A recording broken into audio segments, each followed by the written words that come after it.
Entrevista de actualidad, Panamá Hoy.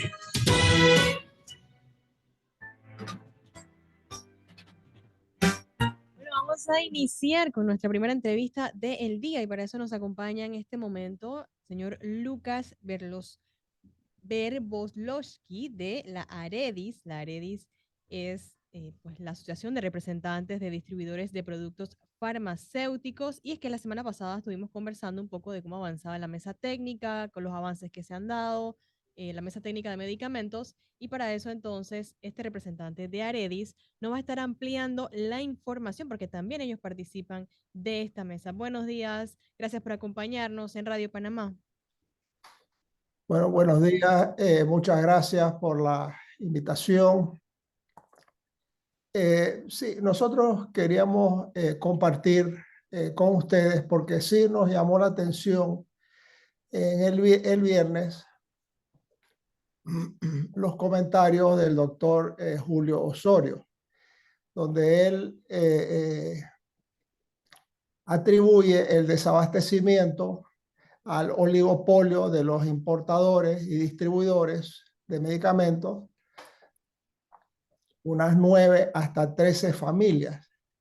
Eso el doctor lo sabe, es absolutamente falso. Ese es un discurso de una teoría, no sé de dónde sale eso, pero la pregunta que quisiéramos saber es, o decirle que si eso es así o el que tenga esa prueba, que la comparta, que nos gustaría saber cuáles son. La otra cosa que nos llama la atención es que antes eran 5 familias, formaban un oligopolio. Ahora el discurso es son 13 familias y sigue siendo un oligopolio. Cualquier libro de inicio de economía demuestra que eso no es así. No puede haber un oligopolio. Es decir, va aumentando el número de miembros y son justamente hay unas cuestiones que debieran aclararse al público en general. Número uno, cada fabricante de esos grandes fabricantes tiene mínimo 2 distribuidores. En general son 3, 4, 5 y hasta 6 distribuidores. Ahí no puede haber oligopolio. La otra cosa que debe quedar claro en la ciudadanía es que para poder solucionar un problema hay que tener la habilidad de diagnosticar cuál es el mal del paciente. Un médico debiera saber eso. Bueno, el diagnóstico en este caso del desabastecimiento, nosotros lo sabemos porque participamos junto con los funcionarios de la Caja de Seguro Social, la Facultad de Farmacia, la Asociación de la Federación de Fabricantes de Productos Farmacéuticos, los pacientes, los farmacéuticos, etcétera. En la última administración, la administración del doctor García Ballarini, quien por cierto, él también decía todas esas cosas, esas teorías que no son ciertas, y decidió formar esta comisión a la cual nosotros participamos, y la conclusión fue, el diagnóstico fue claro y el doctor lo conoce. El doctor y la actual mesa del vicepresidente conoce cuál fue el diagnóstico. El diagnóstico del desabastecimiento es muy sencillo, lo voy a resumir así. Número uno, hay falta en la Caja de Seguro Social de un sistema informático robusto. No hay 5 sistemas que no hablan entre sí, no hay una administración, no sabe administrar la demanda.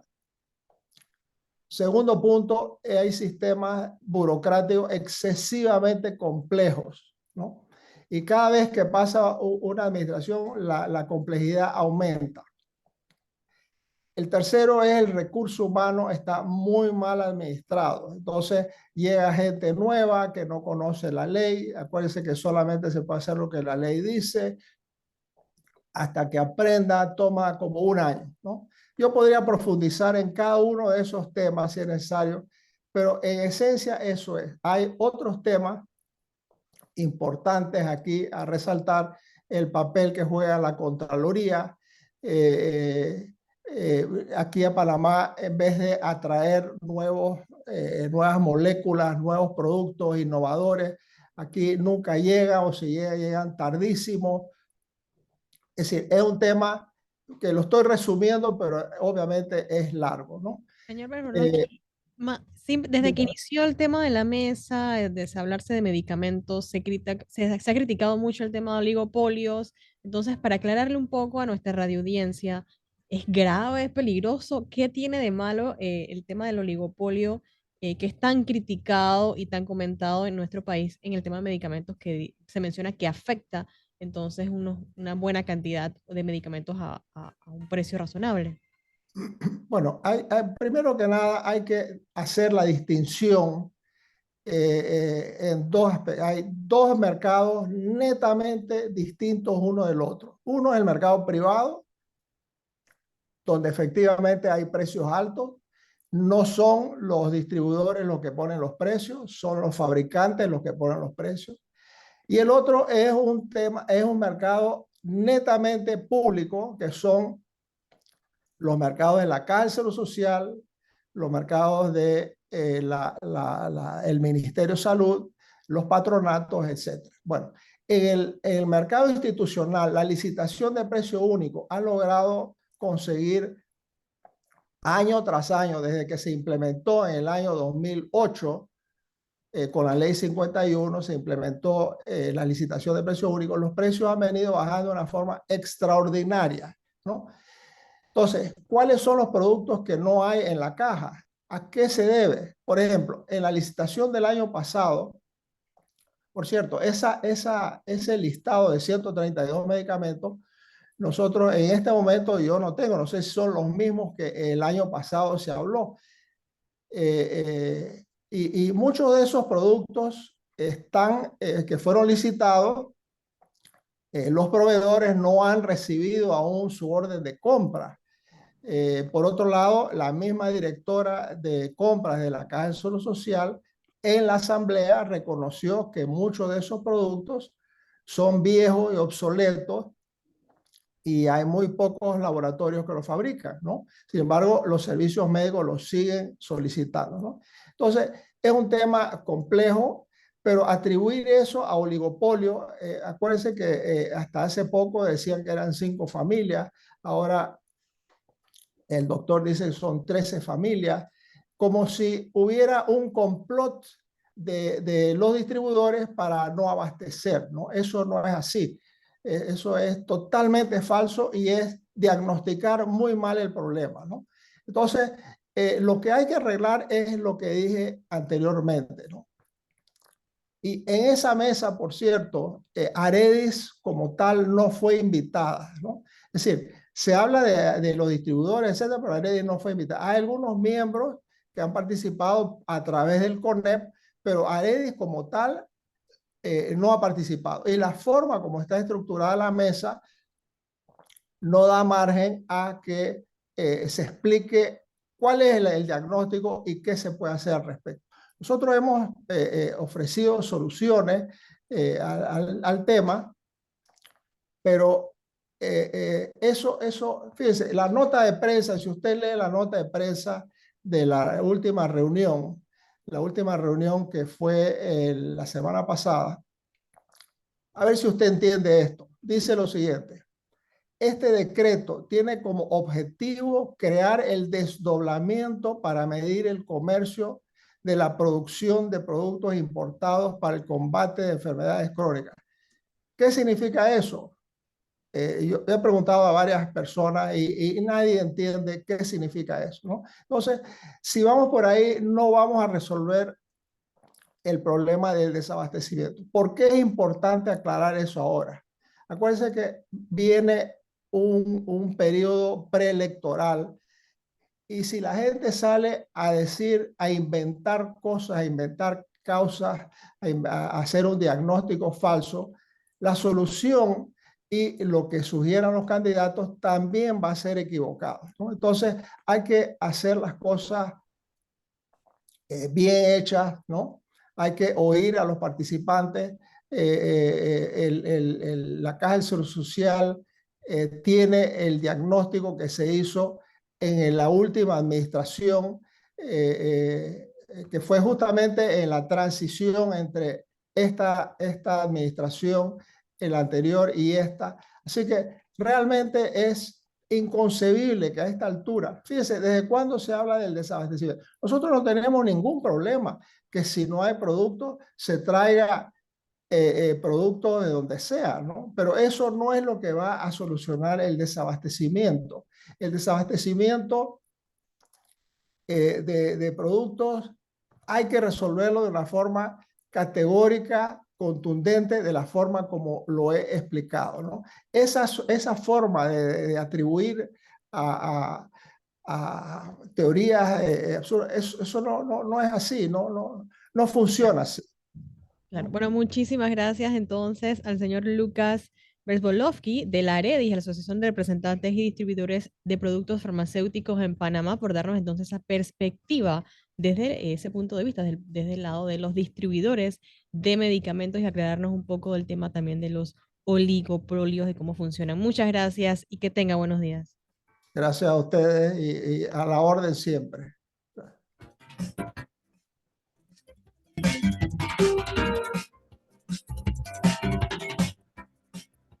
Oiga, señor Augusto, ¿cómo le va?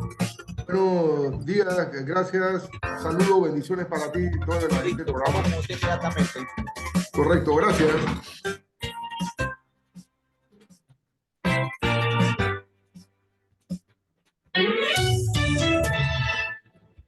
Entrevista de actualidad, Panamá Hoy. Bien, son las 7:03 de la mañana. A esta hora vamos a conversar con el ministro de Desarrollo Agropecuario, Augusto Valderrama, y vamos a ampliar esa ley que va a firmar el presidente de la República el miércoles 18, oiga, en la Feria de San Sebastián de Ocú. Buenos días, ministro. ¿Qué ventajas traerá finalmente esta ley de política agroalimentaria? Sí, muchas gracias, estimado periodista. Gracias a Radio Panamá por la oportunidad que nos da de participar en este tan escuchado e importante programa de noticias y de orientación noticiosa. Sí, la República de Panamá en sus 120 años jamás había tenido una ley de política de Estado a favor del sector agropecuario. Siempre que los países quieren estimular y desarrollar un sector, establecen una política de Estado donde se uniforma la normativa, las leyes, los procesos de transformación, los apoyos y las acciones en esa dirección. Así tenemos nosotros como leyes de política de Estado, como Zona Libre, contribuyó a desarrollar una zona que se convirtió en una de las principales zonas libres del mundo. Tenemos también el sistema bancario, el centro bancario de Panamá fue también formado a través de una ley de política de Estado, el centro de atención logística alrededor de los servicios del canal, el turismo, y vemos que el sector agropecuario, a pesar de ser un sector importante y de trascendencia en la generación de empleo y riqueza para los sectores más humildes, más rurales del país, nunca la había tenido. Y eso llevó a tener en nuestro país posiciones divergentes y a veces opuestas entre un gobierno y otro en cuanto a la defensa o no del sector agropecuario, a facilitar o no las importaciones de productos de afuera o tener una concepción única o por lo menos unificada o muy similar en cuanto al desarrollo del agro. Con el advenimiento del presidente Cortizo al gobierno del país en su campaña electoral, se comprometió a apoyar el sector agropecuario, a tomar medidas que apoyaran y desarrollaran la producción nacional, generación de empleo y riqueza, y nos permitiera tener un colchón que resolviera las grandes asimetrías que hay entre el sector agropecuario nuestro y el de las principales potencias de Estados Unidos, Europa y el mundo, lo cual en muchos países lo lleva a tener políticas de Estado a defensa de los sectores estratégicos y fundamentales en la agricultura y la generación de riqueza y empleo, tal como lo hace Estados Unidos, Europa, Israel y otros países, India, etc. Así que en esa campaña se prometió de ganar las elecciones, estaría confeccionando una ley de política de Estado que sacaría al sector agropecuario de los vaivenes políticos cada 5 años. Y gracias al equipo que se formó, que fue coordinado por el ministro de Asuntos de Consejeros de Agricultura de la Presidencia, el ingeniero Carlos Salcedo, este ministro y otro equipo, se llevó a cabo a nivel nacional todo un programa de consulta con los productores industriales, importadores, exportadores en todo lo ancho del país, desde Costa Rica, la frontera con Costa Rica hasta la frontera con Colombia, y se llevó a la Asamblea una ley de política de Estado que fue aprobada por unanimidad por todos los partidos políticos del país y que pretende darle a este sector el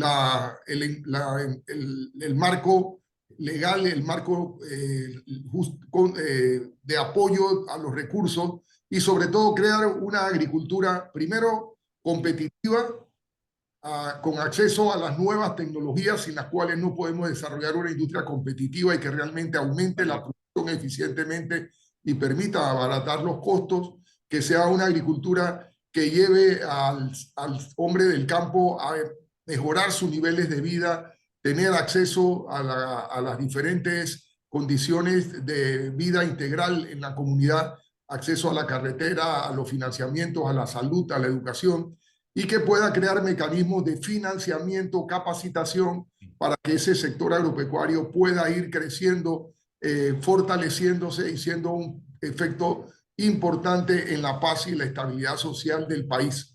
Así que esta aprobación de la Asamblea por unanimidad y ahora el 18 de enero en la Feria de Ocú, la sanción de esta ley por parte del presidente de la República, crea una nueva esperanza, una nueva visión para este sector que en estas épocas de pandemia ha demostrado su resiliencia, su gran combatividad y su capacidad de alimentar a la población panameña. Y dado las situaciones de COVID y guerra de la invasión a Rusia y Ucrania, han exigido a todos nuestros países una mayor apoyo al sector de producción de alimentos como garantía de estabilidad y paz social. Ministro, ¿y esta ley qué impacto tendría a corto y a mediano plazo? Bueno, lo más importante es que en este gobierno del presidente Cortizo, en los últimos 3 años y medio que se cumplieron el 1 de enero, se han tomado decisiones que no se habían tomado en los últimos 40 años para fortalecer el sector agropecuario en medio de esta pandemia. Uno, primero, recuperar la ley del FESI. El FESI es un importante mecanismo de recuperar ingresos debido al 1% de la tasa que se impone a los préstamos comerciales y que eran destinados a este sector, y en administraciones anteriores se le quitó ese recurso, se lapidó ese recurso al sector agropecuario, y en este gobierno se ha recuperado ese recurso que está ayudando a fortalecer el sector agropecuario. Segundo, se eliminó la ley de la UCA, que ha creado la UPSA, una entidad que fue llamada por los productores la autopista de las importaciones, que importó productos a destiempo y en cantidades innecesarias que dañaron al sector agropecuario. Sectores importantes como arroz, leche, cebolla, carne y otros importantes rubros del sector agropecuario fueron disminuidos debido a las importaciones, a la subfacturación, a la descongelación de productos congelados que está prohibido por ley y que compiten deslealmente con el sector agropecuario. Y el otro tema es crear una política de financiamiento a través del programa Panamá Agrosolidario del Banco de Desarrollo Pecuario, el Banco Nacional de Préstamos a bajos intereses, el de facilitar las exportaciones, el de crear condiciones importantes para que las cadenas agroalimentarias puedan establecer la importación o no de los productos sensitivos y que no se den exportaciones, y sobre todo también crear un marco legal. La agricultura para mí es uno de los rubros más riesgosos. Si llueve, tienes problemas. Si no llueve en cantidades suficientes, hay problemas. Si tenemos plagas, si tenemos enfermedades, si hay exceso de productos, etcétera, verdaderamente el productor está en una situación muy riesgosa. De noche, en la noche llueve, nacen los animales, etcétera, y no podemos tener un productor en sobresalto. Y esta ley pretende efectivamente dar un marco para que el productor sepa que el Estado lo va a proteger, que puede endeudarse en nuevas tecnologías y que va a tener un Estado que estará pendiente para ayudarlo, fortalecerlo dentro de un mecanismo de productividad y eficiencia y no de paternalismo. Así que para mí esta ley es fundamental. Además, se crea, periodista, un sistema de seguimiento donde los productores dentro de la ley tienen un consejo consultivo que va a estar reunido periódicamente con el ministro de turno, dando seguimiento a las políticas, dando seguimiento a los planes estratégicos que se cumplan y sobre todo de manera honesta y transparente. Ministro, hablando también de este tema alimentario y también de ventajas y desventajas, entiendo que sostuvo una reunión hace poco con la nueva embajadora de los Estados Unidos en Panamá.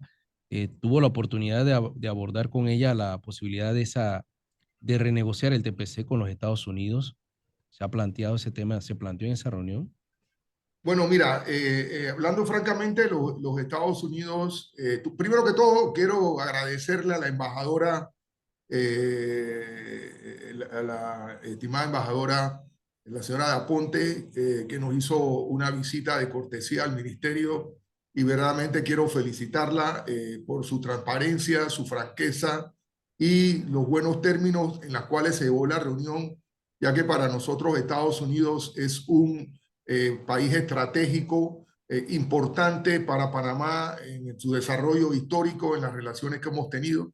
De vez en cuando algunas situaciones que hemos sabido resolver, pero desde el punto de vista estratégico, Estados Unidos representa la primera potencia del mundo, uno de los mejores mercados en los cuales nosotros podemos tener acceso y podemos trabajar conjuntamente. La embajadora nos brindó todas las posibilidades junto con el agregado agropecuario, el señor Peter Olson, para que nos sentemos en la mesa y veamos todas las posibilidades de desarrollar relaciones mutuas, cordiales, en todo el sentido, y también en la parte agrícola y comercial. Así que yo quiero agradecerle a la señora embajadora, y estamos ya estableciendo mecanismos de trabajo para ver el tema de fortalecimiento a la agricultura nacional, exportaciones que se están haciendo ya hacia Estados Unidos, de papaya, de plátano, de jengibre,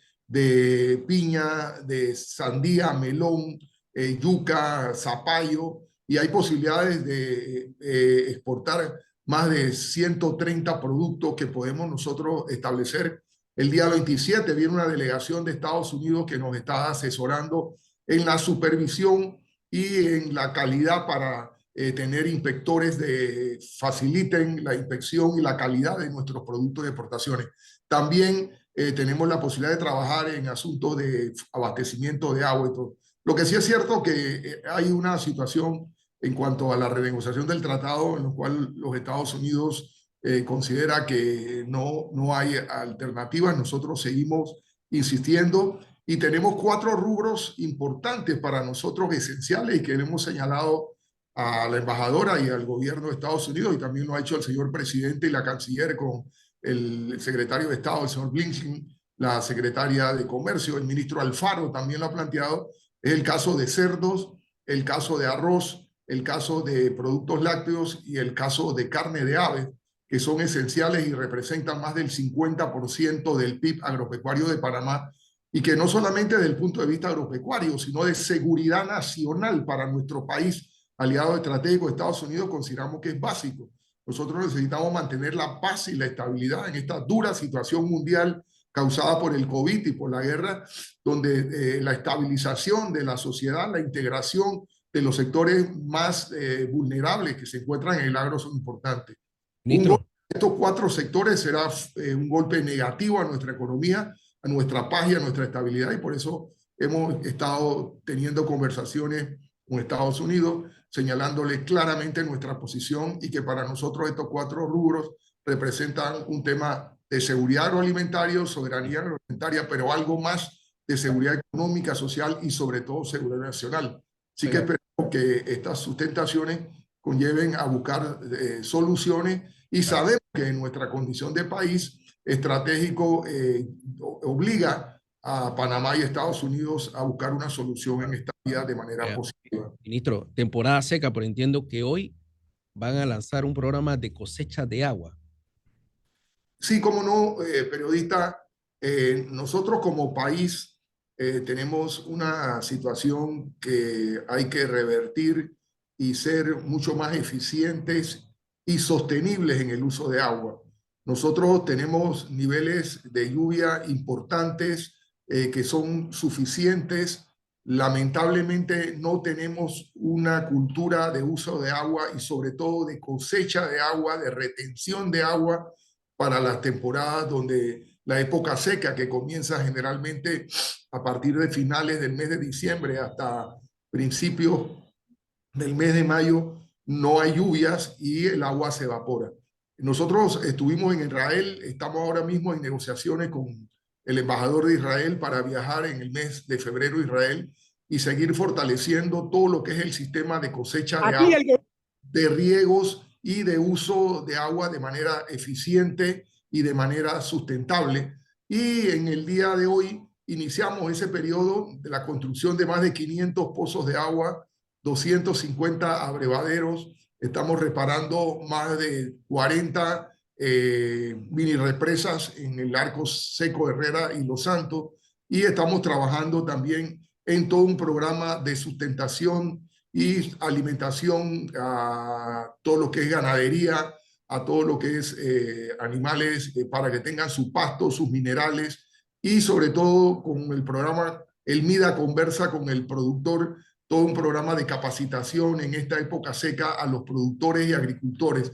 Y lo más importante, tenemos que pasar de una política del ruego al riego. No podemos seguir rogando que llueva con un cambio climático cada día más presionante y creando condiciones de exceso de lluvia o faltantes de lluvia en diferentes regiones del mundo y del país. Y gracias al gobierno de Israel se nos están donando 5 sistemas de riego y también estamos desarrollando para que se inaugure en este gobierno el Centro de Alta Tecnología y Eficiencia Israelí Panameño en el Ejido de Los Santos, donde tendremos tecnología de última punta de Israel, uno de los países pioneros y para mí el gran ganador en la guerra contra la sequía y la falta de agua en el desierto, que ha podido convertir con su ingenio y su tecnología un desierto en un jardín. Así que estamos aunando esfuerzos y creando una cultura cada día más seria y responsable de nuestros agricultores para preservar el agua, ya que el agua es la vida y sin agua no hay vida y no hay alimento. Así que hoy iniciamos en provincias centrales, en las 4 provincias, el sistema de actuando en contra de la sequía y la cosecha de agua con el inicio de 4 pozos y el trabajo de todo el equipo del MIDA y la agencia de los demás sectores para apoyar a los productores en esta temporada seca. Ministro, la semana pasada era noticia y se dieron muchas reacciones cuando el director de presupuesto del Ministerio de Economía y Finanzas decía que se había hecho más en 3 años que en 30, pero escuchamos el discurso del presidente decir que no habían podido ejecutar un plan de manera adecuada por la pandemia. ¿Cómo encaja esto de más en 3 años que en 30? Si al final también hablábamos la semana pasada de el impacto que tuvo la pandemia en esta administración. Bueno, el director de DIPRENA, de la Dirección de Presupuesto de la Nación, Carlos González, el Consejo General de Gabinete Ampliado que se hizo la semana pasada en las escalinatas de la administración del Canal de Panamá, señaló que en estos 3 años el gobierno del presidente Cortizo ha tenido la mayor ejecución presupuestaria de toda la historia en los últimos 30 años. ¿Y qué quiere decir eso? Que el gobierno ha logrado El primer año ejecutar un 95%, el año pasado un 98% y este año casi un 95% del presupuesto, lo que es muy superior a los últimos 30 años de las diferentes administraciones. Lo que quiere decir que se ha trabajado con empeño, se ha resuelto las trabas burocráticas, se ha apoyado con todos los mecanismos para ejecutar el presupuesto, poner ese dinero a beneficio del país y las cifras lo demuestran que hemos sido el gobierno en los últimos 30 años con mayor educación presupuestaria y mayor nivel de dinero ejecutado. Así que eso sí es correcto y es cierto. A pesar de la pandemia, a pesar de la crisis, el gobierno ha solucionado, ha establecido programas importantes reconocidos a nivel nacional e internacional, como fue el programa de control de la enfermedad del COVID. Ha sido reconocido por la Organización Mundial de Salud, por la Organización Panamericana de la Salud, que uno de los programas de vacunación de Panamá fueron uno de los más eficientes y más efectivos, con las mejores vacunas del mundo que se pudieron comprar y que tuvo un efecto importante y que gracias también a ese apoyo que se dio de toda la ciudadanía, yo no creo que esto sea un triunfo del gobierno, por el contrario, es un triunfo de todos los panameños lograr que nuestro sistema hospitalario no colapsara. No tuvimos las imágenes dantescas de otros países donde aparecían los muertos en las calles, los tenían que quemar, donde había contenedores refrigerados llenos de cadáveres porque no cabían en las morgues, y también en el caso de los sepelios donde se abarrotaban los féretros en los hospitales. Yo creo que eso es importante, hay que rescatarlo y reconocerlo y dar un apoyo a todo el sector salud, médicos,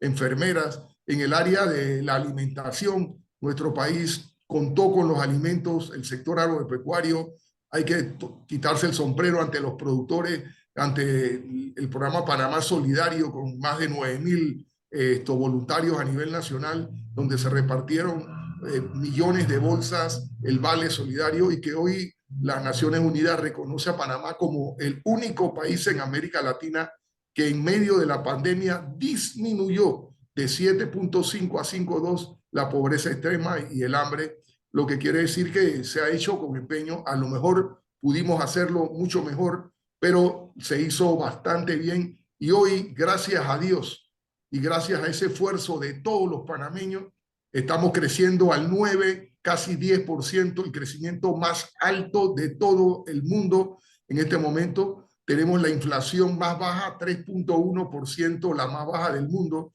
y pudimos recuperar en este año 2022 casi 220.000 empleos permanentes, casi 20.000 por mes, que han sido un factor importante en la recuperación económica. Falta mucho más, pero creo que tenemos la paz, la estabilidad, no tenemos los problemas que se están dando en nuestra área, donde priva el problema en las calles, la desobediencia civil, problemas de muertos en las calles. Y yo creo que si nosotros actuamos responsablemente, todos los panameños, poniendo a Panamá por encima, y podemos entrar en un proceso electoral en paz y democracia, y que gane el que tiene los más votos, y dar un país que pueda continuar con este desarrollo y recuperando los daños de la pandemia y la guerra que aún sigue y que sigue causando daño, estaremos en lograr rápidamente una de las mejores condiciones para desarrollar nuestro país y ser uno de los países más prósperos de América Latina y la región.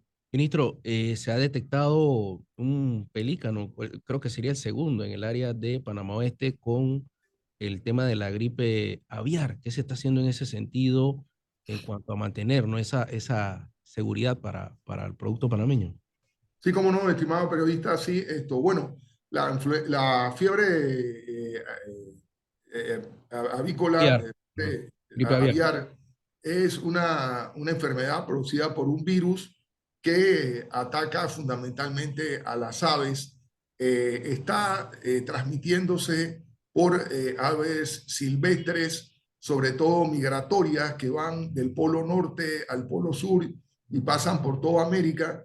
Se han descubierto y ya se han señalado varios países. Estados Unidos está afectado por la fiebre aviar, tenemos también países de Centroamérica, Belice, Honduras, que han reconocido, en el caso también de Colombia, Ecuador, y cada día siguen apareciendo más casos debido a la fiebre, a las aves migratorias. En Panamá hemos declarado la emergencia hace ya varios años, y ahora con el nuevo brote que apareció en Colombia se reforzó la comisión de emergencia cuarentenaria contra la fiebre aviar. Está coordinada por la Dirección de Salud Animal, la Dirección de Cuarentena, Aduanas, la SENAN, la Fuerza de Seguridad. Está también los gobernadores de provincia, todo lo que tiene que ver con la seguridad portuaria y aeroportuaria y las entradas de fronteras del país, migración, y hemos reforzado. Se descubrió un caso hace varias semanas en cerca de una de las islas del Golfo de Panamá, a 32 kilómetros de la costa panameña, por el Instituto Smithsonian, que en una de sus inspecciones rutinarias encontró un pelícano con ciertas características. Lo tomaron y mandaron las muestras a Sanidad Animal, y se detectó que tenía, con las pruebas de laboratorio, que tenía el virus. Se enviaron pruebas a Estados Unidos y se reafirmó la presencia del virus de la fiebre avícola. Y también tenemos ahora un segundo caso que se descubrió cerca del puerto de Bacamonte, también con una ave exótica, y que se tomó prueba y se determinó que es positiva, y se han enviado las pruebas para confirmar a Estados Unidos. Esto mantiene nuestra alerta a nivel máximo. En el caso del pelícano que se encontró cerca de las islas del Pacífico, en el Golfo de Panamá, se tomó la medida de prohibir la entrada a territorio de todas las aves silvestres y domésticas. Se ha reforzado todos los puertos que están en la costa, sobre todo el Muelle Fiscal y otros puertos, para que se mantenga esta decisión. Y en el caso del puerto de Bacamontes también se ha reforzado la seguridad. Lo importante de esto es que hasta ahora no hemos encontrado dentro del territorio nacional y ni cerca de las fincas de producción avícola comestible el virus. Hacemos un llamado a toda la población que denuncie cualquier comportamiento inusual de cualquier ave de traspatio o en las fincas. Hemos recibido más de 200 llamadas y pruebas que se han hecho. Todas han salido negativas, y también hacemos un llamado a la industria avícola para que refuerce las medidas de bioseguridad, las entradas a sus fincas, eviten que personal que no tiene que ver nada con esta actividad entre, que se laven los vehículos, se desinfecten, igualmente los utensilios que entran a las herramientas, a la finca, y mantener una alerta máxima para mantener este excelente calidad de nuestro patrimonio fitosanitario, que en muchos años, a pesar de tener el canal, que es un lugar de tránsito, el hub de las Américas a través de la línea aérea Copa, hemos podido también apoyarnos en el aeropuerto, poner un incinerador que no permite la salida de ninguna basura del aeropuerto de Tocumen, que es quemada totalmente, y evitar que salgan virus patógenos de la basura de los aviones.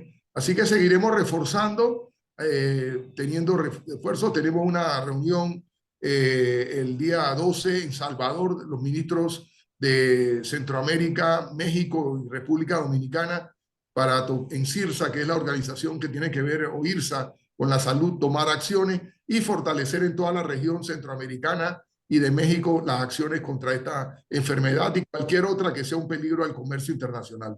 Ministro, para finalizar, usted hablaba hace algunos momentos de la política, de las próximas elecciones, de cara a ese proceso ya arrancado dentro del PRD, pero hemos escuchado a algunos diputados, el propio presidente de la Asamblea hablaba de presiones. La semana pasada la diputada Kaira Harding también hablaba de presiones, de que se les pedía a algunos funcionarios renunciar. ¿Cuál ha sido el manejo del Ejecutivo?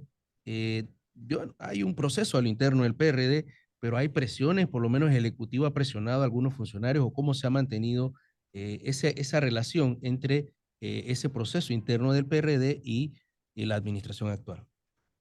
Bueno, mira, definitivamente la campaña electoral va a iniciar, no ha iniciado, las inscripciones en los diferentes partidos se harán a partir del mes de enero, febrero, y las elecciones de las primarias serán en el mes de junio, julio para los partidos.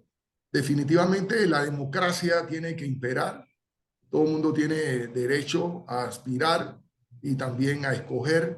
Yo considero que la madurez de nuestros partidos, de nuestro país, se va a dar en la medida que exista la democracia, que exista el juego de las ideas, que exista la discusión política importante. Hay diferentes corrientes dentro de los partidos. Eso es natural y siempre se ha dado. Y eso es lo que hace que la política sea tan interesante. Así que yo siento que no hemos comenzado. Hay aspirantes y aspiraciones. Veremos al final del día quiénes se inscriben en las próximas campañas y de ahí entonces partirá realmente la política. Ahora lo que hay es aspiraciones y yo les deseo la mejor de los suertes y reconozco la valentía de todos los que tengan el deseo de aspirar. Mientras más personas se sumen con calidad y con buena fe y a trabajar en beneficio del país, eso es lo que se necesita.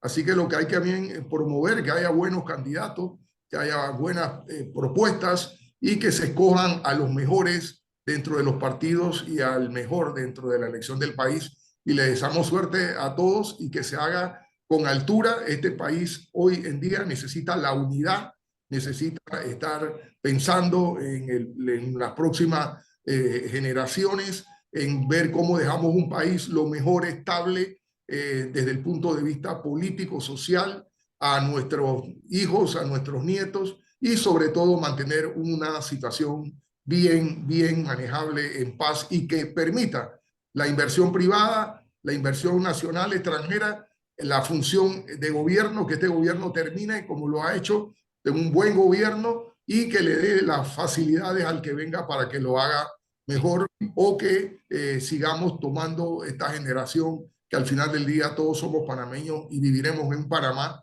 y nadie piensa irse de aquí como lo están haciendo en otros países. Gracias al ministro Augusto Valderrama por compartir con nosotros esta valiosa información, sobre todo del sector agropecuario y también de lo que ha sido la ejecución de estos 3 años del presidente Laurentino Cortizo. Que tenga buenos días, ministro. Gracias a ustedes y bendiciones a todos.